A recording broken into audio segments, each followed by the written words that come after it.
Glória a Deus. Abra sua Bíblia no livro de 2 Crônicas, capítulo 20. Quero falar hoje sobre o Deus que está sobre nós. 2 Crônicas, capítulo de número 20. Quem achou, diga amém. Glória a Deus. Olha para mim aqui um pouquinho, sabe de uma coisa? Deus não tem filhos birrentos. Deus não se relaciona com filhos birrentos. Deus não se manifesta com quem não tem profundidade no Senhor. Saiba que o nosso Deus é um Deus de pessoas profundas. Aquela que é superficial em Deus, que não quer compromisso com Deus, gosta de Deus, gosta da igreja, gosta dos cultos dos crentes, é crente, mas não quer compromisso de verdade, não quer um compromisso muito profundo, vai viver na superficialidade sempre. As más notícias virão, as tribulações, as retaliações, as lutas e provações, e olha, presta atenção, quando a vida, ou Satanás, quando o diabo, quando o homem se levantar contra você, com situações tribulosas, com dramas, com vendavais, tempestades, não é para te machucar somente, mas é para te derrubar, destruir. E se isso ainda não aconteceu, foi porque Deus ainda não permitiu isso sobre você, porque a bênção do Senhor está sobre ti, em nome de Jesus. E eu aprendo aqui com esse texto, eu mesmo tenho várias mensagens sobre esse mesmo texto. Nós pastores costumamos ter várias mensagens sobre o mesmo capítulo, uma mesma história. Eu gostaria de usar o mesmo texto que já usei alguns meses ou anos atrás aqui nessa igreja, mas com uma mensagem diferente, e eu quero que você acompanhe o que eu vou ler agora. Preste atenção, 2 Crônicas, capítulo de número 20, versículo 1 em diante. Todos acharam? Quem achou, diga Yuhu. Aleluia. Diz assim a palavra do Senhor: depois disso, os filhos de Moabe, os filhos de Amon, com alguns dos meunitas, vieram a peleja, a luta contra Josafá. Então vieram alguns que avisaram a Josafá, dizendo: grande multidão vem contra ti, além do mar e da Síria. Eis que já estão em Hazazon Tamar, que é em Engede. Então Josafá teve medo, e se foi a buscar ao Senhor, e apregoou o jejum a todo Judá, a todo o povo. Judá se congregou, se uniu para pedir socorro a Deus. Também de todas as cidades de Judá veio gente para pedir socorro a Deus. Pôs-se Josafá em pé no meio do povo de Jerusalém, na casa de Deus, diante do pátio, e disse: ah, Senhor, Deus de nossos pais, porventura não és tu Deus nos céus? Não és tu que dominas sobre os nossos reinos dos povos? Na tua mão está a força e o poder, e não há quem possa te resistir. Bendito Deus de Israel, a ti toda a honra, toda a glória para todo sempre, bendito seja o teu nome. Te agradeço porque tu és um Deus bom, tu és um Deus bom, tu és um Deus bom e maravilhoso, e nos ama. A ti, Pai amado, entregamos o nosso povo, nossa vida, nosso dia a dia, nosso salário, nosso Pai amado, nossos propósitos, nossas raivas, ódios, indignações, revoltas, medos, injustiças, justiças, entregamos nas suas mãos, e sabemos que não vamos nos isentar da nossa responsabilidade, porque o que depender de nós, nós iremos fazer, mas o que não depende mais, eu te pedimos, age em nosso favor, amém. Quero te dizer, essa é a boca de Deus para você hoje, na terra hoje, que aquilo que não depende de você, aquilo que você já poderia fazer, está fazendo, o resto agora é com Deus, amém? Entrega teu caminho ao Senhor, confia nele, e Ele tudo fará. Vou contar até 3, quando chegar no 3 eu quero ouvir o povo declarando a palavra que nós temos decretado durante esses dias, essas semanas e meses. Temos declarado: o seu mundo está acabando, Deus está no controle. Seu chão se abriu, Deus está no controle. Você vai morrer, Deus está no controle. Faliu, Deus está no controle. Acabou, não dá mais, Deus está no controle. Todos já chegaram na sua frente, todos cruzaram a linha de chegada, todos já venceram, o prêmio já foi entregue, as testemunhas já foram embora, não está mais para você, e você vai declarar: Deus está no controle, porque para Deus vencedor não é quem chega primeiro, para Deus vencedor é aquele que não desiste, e você não vai desistir, não é porque você é brasileiro, não, que não tem nada a ver isso, mas a Bíblia ensina que os servos de Deus, aqueles que amam a Deus, não desistem, e nós amamos a Deus, e nós não desistimos. Vou contar até 3, eu quero ouvir a igreja dizer que Deus está no controle. 1, 2, 3 e... Deus está no controle. Glória a Deus. Creio que legiões de demônios já caíram por terra, só porque você lançou essa palavra de poder, em nome do Senhor Jesus. Eu aprendo aqui, meu irmão, algumas lições importantes, que vão te abençoar, que vão ajudar você a continuar a sua semana, a continuar o mês, o ano, e quem sabe até a vida. Não perca, guarda isso no teu coração, no poder do nome de Jesus. Saiba que existe um Deus sobre a sua vida. Não tema as más notícias, no poder do nome de Jesus. Salmo capítulo 112, versículo 7 diz que o justo não temerá as más notícias. Eu quero te avisar e te preparar que más notícias existem, elas rondam a nossa vida, são como um hóspede indesejável, numa visita interminável. As más notícias podem bater a porta de uma forma inesperada, ou mesmo você já sabendo que ela está chegando, e ela se aproxima e se manifesta. Eu vejo aqui que chega as más notícias para Josafá. Josafá estava na boa, Josafá estava em paz, Josafá estava em casa, Josafá estava fazendo sua rotina diária, e de repente chega a ele uma péssima notícia. Às vezes você vai estar bem na sua casa, às vezes você vai estar fazendo a sua rotina normal, às vezes vai ficar tranquilo, mas de repente pode ser que uma má notícia possa lhe atingir, e ela vem para afetar, ela vem para destruir, ela vem para desestabilizar você, ela vem para causar desespero na sua vida, ela vem para acabar com a sua raça. Não tema as más notícias, no poder do nome do Senhor Jesus. E o interessante é que a má notícia, quando ela vem, ela não vem sozinha, não chega simplesmente assim: olha, está vindo, Josafá, um povo contra você, o exército inimigo está vindo aí. Parece que a má notícia faz questão de se projetar.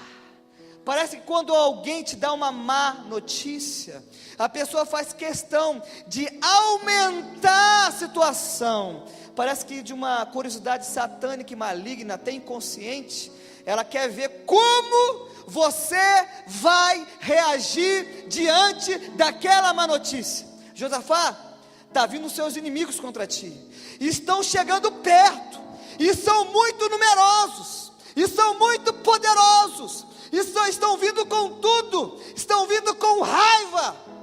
As pessoas aumentam, a vida aumenta, o diabo aumenta. Mas se você está em Deus, em Salmo 112, versículo 7, é o justo que não teme as más notícias. Não temer não significa que você não vai sentir nada, não é isso. Mas mesmo temendo, você sabe que tem um Deus acima de tudo, de todas as coisas. Vocês lembram do tsunami que teve aí? Estava conversando com a pastora um dia desse, pastor André, e achei interessante. O tsunami veio, arrasou, aniquilou, matou, destruiu famílias, vidas, animais, pessoas. De repente o mar se recolheu, daqui a pouco veio aquela onda enorme, e milhares de pessoas morreram, acabou, terrível. Mas sabe que eu lembro da situação toda? Fala-se a reportagem que algumas pessoas nem viram acontecer nada, porque tinha algumas pessoas que estavam mergulhadas no mar, Algumas pessoas estavam lá no mar, o tsunami passou por cima delas e elas nem viram nada. Aí o tsunami chegou para a praia, aqueles que estavam na praia brincando, desavisado, ele pega de surpresa. E tinham aqueles que estavam vendo ela se aproximando, tentaram fugir e nem todos conseguiram salvar sua vida. Eu aprendo aí que só sobreviveu aqueles que estavam mergulhados lá no profundo do mar. Diante das más notícias, tragédias e situações da vida, só vive, resiste aqueles que estão profundamente mergulhados em Cristo. Eu quero te avisar que se você não tiver um relacionamento profundo com Deus, esta má notícia que possa surgir vai te abalar. Eu quero te avisar que se você não tiver um relacionamento profundo no oceano de Deus, esse tsunami às vezes, da situação do que possa surgir, pode matar sua fé, matar sua esperança, matar você. Porém, se você tiver um relacionamento profundo com Deus, mergulhado lá no fundo, e não estiver somente lá na beira da praia, desavisado, sem raiz nenhuma, você será pego. Declare comigo: eu, em nome de Jesus, tomo posse da minha profundidade em Deus. Mas eu quero te avisar, pastor, o senhor falou sobre estar profundo em Deus, né? Ter um relacionamento profundo com Deus para não ser abalado. Mas como é isso? Primeiro passo para você ter uma profundidade com Deus, é muito importante isso. Eu estou dando a receita do bolo aqui. Primeiro passo é você querer, é dizer: eu quero muito. Repita comigo: eu quero. Porque tem pessoas que não querem tanto envolvimento com Deus assim. Tem pessoas que não querem tanta profundidade com Deus assim. Primeiro passo é você querer. Segundo passo, depois que você quer, você dá um passo em direção àquilo que você já decidiu antes. Tem pessoas esperando, Deus bater na porta, implorar pela atenção dela, implorar pela música que ela possa cantar, implorar pela visita dela na igreja. Mas ei, não é bem assim.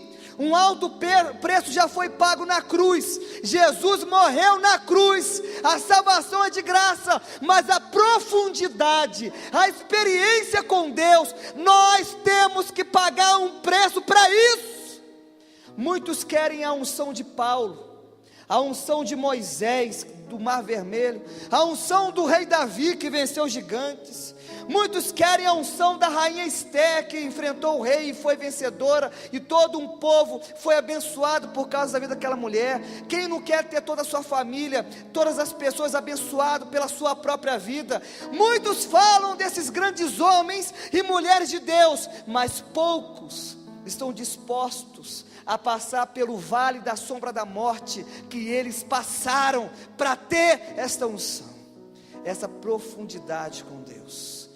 Nós às vezes queremos um evangelho fácil, um evangelho de oração rápida, um evangelho micro-ondas. Deus, me dá unção, pi, pi, pi, pi. Receba.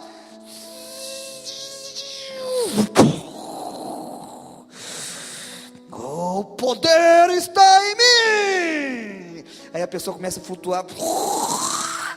Oh, irmão, seria tão bom assim. Seria um culto de poder que um chegaria e jogava poder no outro. Receba. Você também receba. Seria tremendo. Mas Deus não vai fazer um show pirotécnico para falar com você. O interessante é que Deus vem de uma forma silenciosa. Quando você percebe, Ele não está chegando, Ele já chegou. Eu quero te avisar que Deus já está chegando na sua vida, no seu ministério, na sua família, nos seus propósitos, nas suas lutas. E seja qual for a notícia que tem lhe rondado ou vai vir até você, Deus estará contigo. Declare comigo: Deus estará comigo. O fato, irmãos, que diante dos milagres que nós precisamos, das curas que almejamos, das vitórias que necessitamos, nós sabemos que existem uma multidão de pessoas que querem a mesma coisa que nós queremos. Nós sabemos que existe uma multidão de pessoas que experimentam falta de bondade, falta de misericórdia. A Bíblia ensina que o amor no mundo está esfriando, que a rebeldia está se espalhando, está havendo maldade e egoísmo entre os próprios cristãos. Hoje em dia cristão já não dá mais esmola quase para ninguém lá fora, e a Bíblia diz que quem dá aos pobres empresta a Deus. Hoje em dia você vê crente atravessando o sinal, você vê crente dando cheque sem fundo, você vê crente escandalizando com pequenas coisas até, você vê crente falando palavrão aí fora, contando piada pesada. Hoje em dia você vê o amor esfriando, vê uma falta de bondade. Você vê jovem cristão que está sentado no ônibus para ir para a escola, entra uma mulher grávida ou uma pessoa de mais idade do que ela, e ela, ao invés de se levantar e dar o lugar, ela não faz isso, e é crente às vezes. Está ali um evangelho que se prega de amor, de compaixão, de misericórdia. Eu quero te dizer que nós aqui no mundo temos uma função: sermos sal desta terra, sermos diferentes. E ultimamente os sais que existem, estão perdendo até o seu próprio sabor, porque estão perdendo o relacionamento com Deus e profundidade com Deus. Sabe por quê?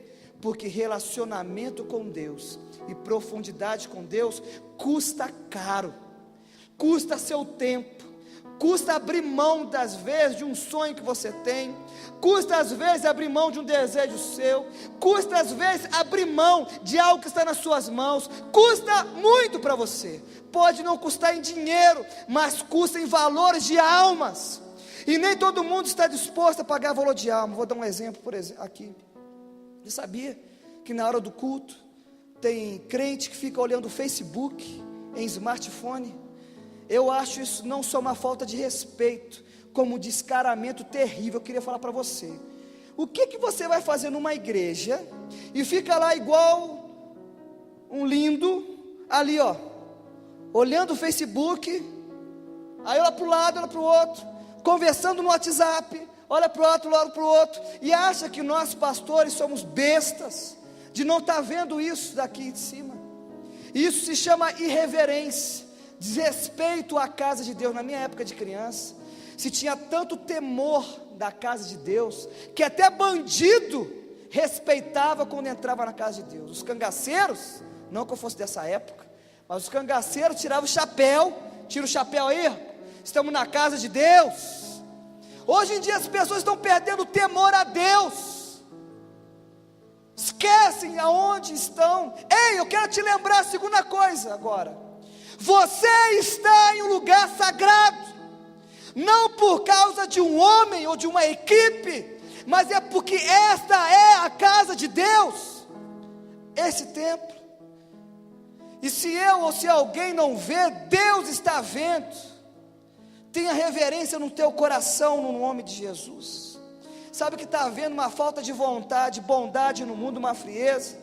Saiba que hoje os tempos estão curtos. A Bíblia fala que no final dos tempos Deus abreviaria o tempo, faria o tempo ser mais curto, porque senão muita gente se perderia.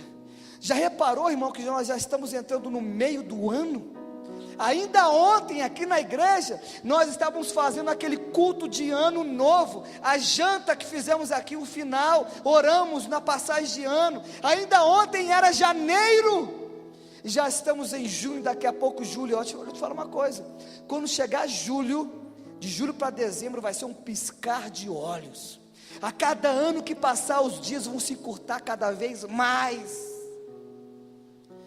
porque muitos serão chamados, poucos serão escolhidos. Eu quero te falar uma coisa importante: saiba aonde você está pisando. Você está na casa de Deus, e a casa de Deus, Deus mora nela. Ali é uma boa oportunidade de você se aproximar dele e pedir a ele. Sabe o que acontece quando chega a má notícia? Tem dia que uma má notícia bate a porta, recado do inferno, situações da vida, ordem natural, ordem das coisas.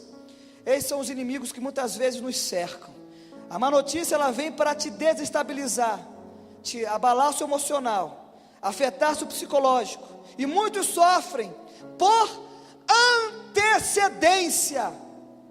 A notícia nem se fez, de um parente, de uma vida, de um emprego, de uma loja, onde você trabalha, vão cortar os funcionários, a pessoa já se coloca dentro daquele quadro, ai meu Deus, vão me mandar embora. Calma, ninguém falou que vai te mandar embora, eu falei que vão cortar alguns funcionários, mas eu tenho certeza que eu estou incluso nisso aí, porque tudo de ruim acontece para mim, ai meu Deus, eu tenho certeza, eu creio que eu vou ser demitido, em nome de Jesus eu tenho certeza, Deus, eu vou ser, aí já começa a querer procurar. A pessoa sofre por antecedência, desestabiliza ela. Ei, nós não somos assim.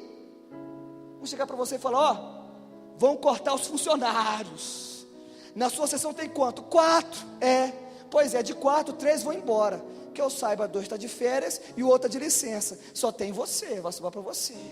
Ao invés de você tomar posse daquela desgraça, você como servo de Deus, você fala outra coisa. Você vai chegar e dizer, 1000 cairão ao meu lado, 10.000 à minha direita, mas eu não serei atingido. Somente com meus olhos vou contemplar o livramento de Deus. Se 4 aqui trabalham, 3 vão ser mandados embora, um vai cair do meu lado, outro do outro na frente, mas eu não serei demitido. Puxa vida, cadê o discurso de coragem do povo de Deus? O diabo está conseguindo desestabilizar nossos irmãos e irmãs, estão se desesperando.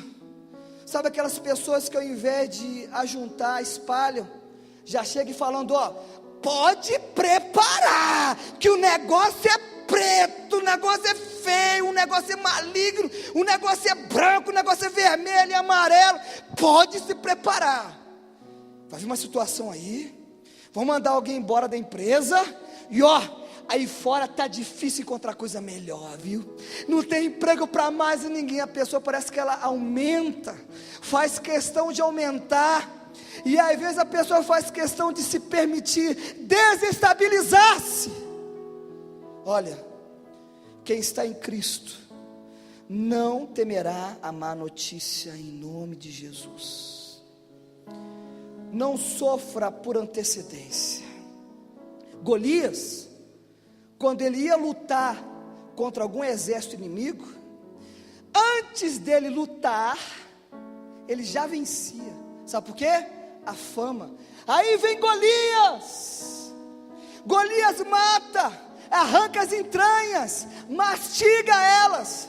Golias é o cara, quando ele tinha 11 anos, ele quebrou o pescoço de um touro. Enquanto você tomava melzinho na chupeta, leitezinho na mamadeira, Golias tomava sangue de chacais do campo. Golias é um terrível. Com uma mão ele quebrou 10 homens, com a outra ele matou outros 50. A fama dele já antecedia. É assim que o diabo faz. Aí quando o exército estava no meio ali, ouviu esse barulho.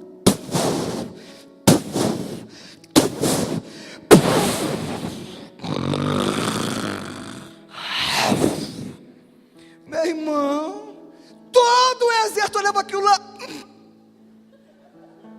Foi você? Eu não. Aí eu dando passo para trás. Golias já sabia que estava com medo. E quando o mal vê que está a pessoa com medo, ele cresce em cima.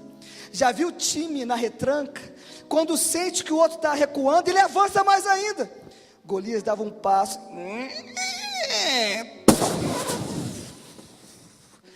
Quando dava o segundo, meu irmão, já sumia todo mundo. Tinha mais ninguém. Vamos lutar! O comandante estava olhando para trás. Não tem ninguém. Bom, Golias, luta sozinho aí, porque é seu. Entregavam de mão beijada. É seu, Golias.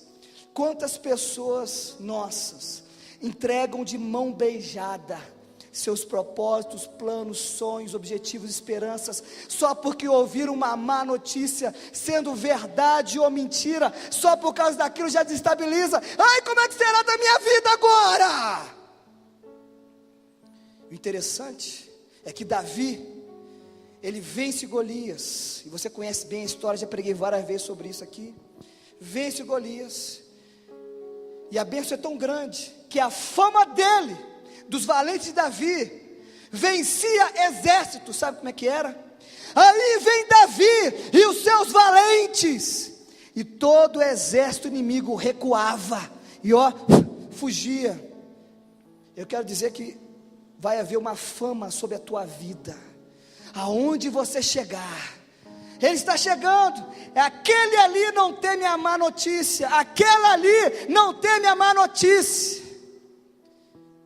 Vai haver uma fama boa sobre a tua vida, de bom pagador, de pessoa de bom coração. Não é aquela fama somente de fulano é homem de oração, botou o pé na empresa e está ricalabassura e canta lá bom dia para você. Como é que você está? Ricalatalamanaías, muito bem. Me dá 2 quilos de recalabaxuriandelabás de carne moída. Tão espiritual que é. Não é somente desse tipo de fama que eu estou falando, que é bênção também. Estou falando daquele tipo de fama que vai te anteceder, fama de homem correto, de mulher correta, homem bom, mulher boa, abençoada, abençoado, vai chegar antes de você botar os pés, e a bênção será contigo em nome de Jesus. Não temas mais notícias. Segunda coisa, eu aprendo aqui, no versículo de número 3, então Josafá teve medo e se pôs a buscar ao Senhor, e apregoou o jejum a todo Judá. Tá bom, obrigado, querido. Josafá, quando recebeu uma notícia, sabe o que você faz quando recebe uma notícia? Você busca em primeiro lugar a Deus. Repita comigo: eu vou buscar a Deus. Elevo os meus olhos aos montes, de onde virá o meu socorro? Meu socorro virá do Senhor que fez os céus e a terra. Esse é o nosso Deus. Há muitos anos atrás eu trabalhava numa empresa chamada Prosegur. Eu era tesoureiro naquela empresa, e eu trabalhava lá, meu irmão ralava demais naquele lugar, e lá me sentia oprimido, porque mexia com valores, tinha os agentes, tinha os vigilantes, que cuidavam daqueles malotes de dinheiro, e um dia lá na fila, para poder bater o ponto, me sentindo tão sozinho, Senhor, me sinto tão só, oh meu Deus, tão oprimidinho aqui, tão sozinho, tão de nada, tão de ninguém me ama, cadê tu, Senhor? De repente, eu senti um vento sobre mim, vento do Espírito, Senhor, vento do Espírito, obrigado, Senhor. Mas quando eu olhei para trás, o vento era do nariz de um cara de 3 metros de altura, que estava em cima de mim. Vai bater o cartão não, maninho? Mas ele mexeu com o cara errado. Eu olhei cara a cara para a fivela do cinto dele. Depois disso eu olhei para os altos assim, estufei o peito e disse: tá bom, eu estou indo, só não ter pressa. Bati o meu ponto corajosamente. Pronto, saí. Quando eu dou um passo, uma mão de 4 metros, não, 8 metros mais ou menos, sobre meu ombro.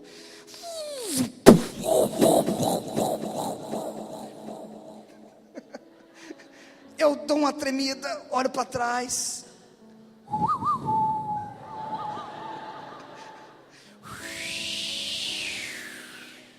Ei, você.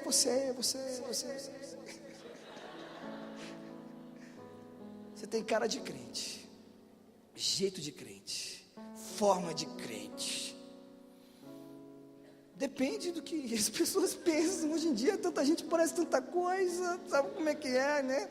Às vezes a gente lê Bíblia, ora e tudo. Você é crente ou não é? Irmãos, parecia o King Kong de uniforme. Aquela 12, que é uma escopeta que às vezes a gente usava em missões, parecia chaveirinho no bolso dele. Aliás, estava dentro do bolso dele, por incrível que pareça. Aí ele chega,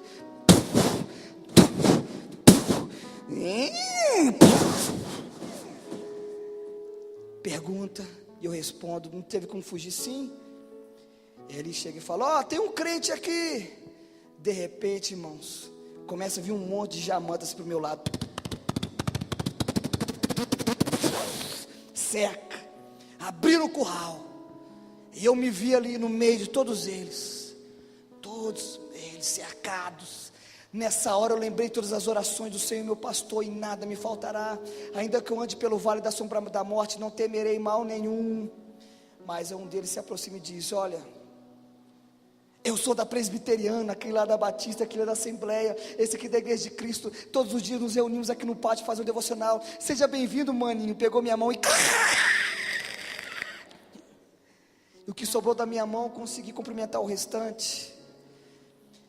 Eu quero dizer uma coisa: por mais que pareça que você está só, você não está só. Tem pessoas que vão estar ali segurando a sua mão. Deus vai levantar pessoas que você menos espera, pessoas às vezes esquisitas. Davi, todos aqueles que eram rejeitados, todos aqueles que não tinham mais para onde ir, os maltrapilhos, se juntaram a ele no momento que ele mais precisava, e depois todos foram honrados e reconhecidos como os valentes.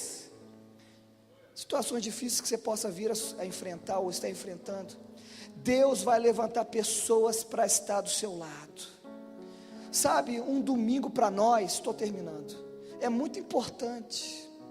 Um domingo para nós é o dia do culto ao Senhor. Um crente em Jesus, se não estiver trabalhando ou se estiver doente, ele jamais deve ficar em casa no domingo. É terrível, é fatal. Domingo é dia do Senhor. Alegrei-me quando me disseram: vamos à casa do Senhor. Sabia que tem família que a mulher corajosamente fala: estou indo para a igreja. Você não vem não? Ah, não vou não, eu acho que não estou bem não, prefiro ficar aqui. Eu fico em casa vendo porcaria de televisão.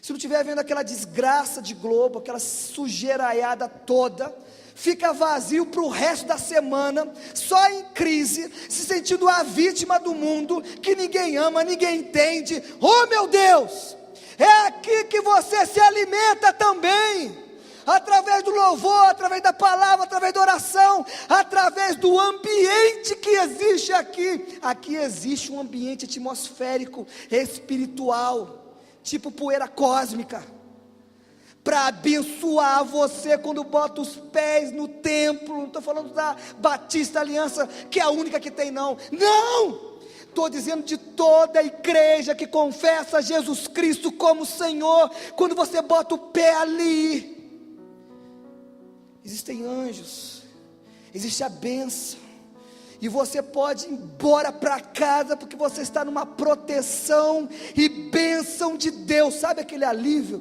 Ai, que bom, fui na casa de Deus hoje, fui na igreja hoje à tarde eu estava desanimado, sem força, pensando em só dormir o dia inteiro, curti uma deprê, está chovendo, amanhã tem que trabalhar cedo, mas eu venci.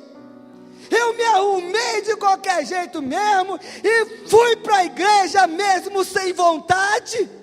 Aí o diabo vem e diz: você vai para a igreja sem vontade? Oh, que coisa horrível. Você não pode ir para a igreja sem vontade.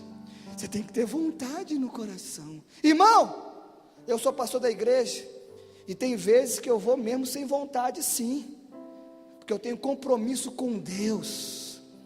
Você só lê Bíblia mesmo sem vontade? Você tem que ter vontade para ler Bíblia. Para com isso. Com vontade ou sem vontade, lê Bíblia. Com vontade ou sem vontade, vai orar. Com vontade ou sem vontade, vai cantar. Feio ou bonito, você é dele. Rico ou pobre, você é dele. Alto ou baixo, você é dele, de Jesus. Saiba que Deus está acima de tudo. Saiba que por mais que a gente tenha medo, ele é proveitoso. Esse medo fez Josafá recorrer a Deus. O medo que você tem vai te fazer recorrer a Deus, em nome de Jesus. O medo é um agente inibidor da sua capacidade de reação. O primeiro passo é você recorrer a Deus. Aprenda uma coisa, igreja, estou terminando, grave isso aqui: a oração vence tudo, vence o medo. Teve dias na minha vida, no meio do meu povo, na minha família, que nós não tínhamos mais nada para fazer, nem fé para orar direito nós tínhamos, porque imaginava: meu Deus, é tão assim que não sei como pode acontecer. mas a oração é tudo que nós tínhamos para vencer aquele medo. Nós oramos e vencemos. E se hoje eu estou aqui porque foi um dia, eu orei e venci aquele medo, aquele demônio, aquele monstro. Você está aqui hoje porque oraram por você, porque você orou algum momento. Busque a Deus. Ele é a sua estabilidade, Ele é a sua razão. Estou fechando minha Bíblia. Terceira coisa importante, depois que nós não tememos a má notícia, depois que nós buscamos a Deus, terceira coisa, nós nos reunimos com aquelas pessoas que podem estar conosco. Josafá viu os inimigos se aproximando dele, e ele se reuniu com todo o seu povo. Reúna-se com o seu povo. Seu povo às vezes não é seu amigo do trabalho, às vezes não é nem seu colega ou irmão da igreja. Seu povo pode ser aquele que mora debaixo do seu teto, sua família. Mas pastor, lá em casa é só nós 3. Então que seja 3, porque com Deus 1 vence 1000, 2 vencem 10.000. Reúna com teu povo. Ali, essa reunião, vocês vão clamar a Deus, vocês vão orar. Reúna com aquele que vai te fazer bem. Pôs-se Josafá, no versículo 6, diante da congregação, e ele abriu o coração, orou pelos obreiros, pelas crianças. Irmão, se tem uma coisa que move o coração de Deus, é um coração sincero. É uma criança que ora, teu filho quando ora, tua filha quando clama, pode mudar a história, mudar a situação. E por último, isso é profético. Depois que você vencer essa situação, depois que você vencer um momento de crise, de dificuldade, de luta, você vai fazer algo profético. Já hoje você já vai programar um culto na sua alma, no seu coração, de ação de graças ao Senhor. Sabe, Deus não se relaciona com filhos ingratos. Em tudo dai graças, porque a Bíblia diz que todas as coisas, todas, cooperam para o bem daqueles que servem e amam a Deus. Por mais que você não entenda o que está acontecendo, por mais que você não saiba onde vai dar, mas sabe de uma coisa, Deus está no controle, e tudo vai cooperar e colaborar para o seu bem no final. Fica de pé, igreja, eu quero orar pela sua vida, te abençoar em nome de Jesus.